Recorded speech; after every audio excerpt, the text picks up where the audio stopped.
In a small village, there lived a young man named Gabriel. From the outside, his life seemed ordinary, but inside, he was struggling with the weight of his own thoughts.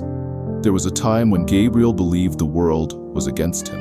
Sitting in a dimly lit room, he stared blankly at a pile of overdue bills. His shoulders slumped under the weight of failed business ventures, mounting debt, and the growing distance from those he loved. To him, every setback felt like proof that life had nothing good to offer. But what if the world wasn't the problem? What if his mindset was? Gabriel's days had become an endless loop of negativity. He would wake up late, complain about everything wrong in his life, scroll through social media, comparing himself to others, and blame fate for his misfortune. With each passing day, his pessimism grew stronger, and his negativity became a self-fulfilling prophecy. He missed opportunities.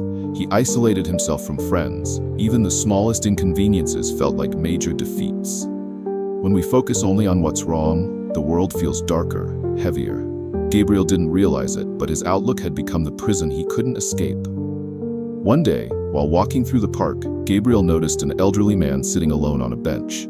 For some reason, Ethan felt compelled to sit beside him. "Old man, you look like you're carrying the weight of the world on your shoulders. Let me tell you something I've learned in my many years.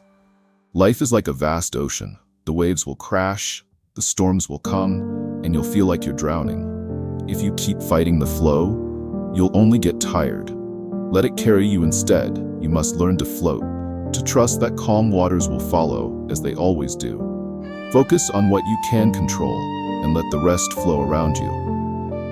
Stop focusing on negative thoughts, the doubts, the fears, the regrets.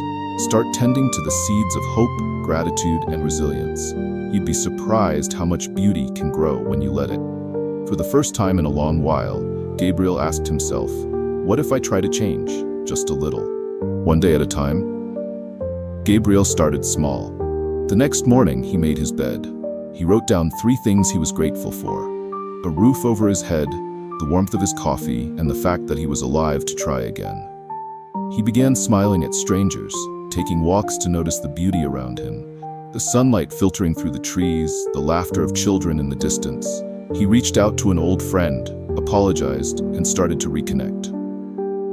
Weeks turned into months. Gabriel's life wasn't perfect, but his perspective had shifted. He poured his newfound positivity into a small side project, one he'd been putting off for years. Slowly but surely, opportunities began to come his way.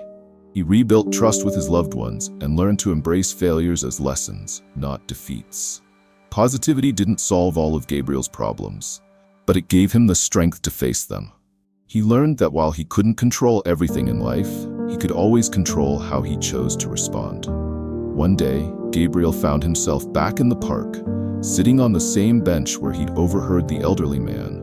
This time, he was the one sharing wisdom.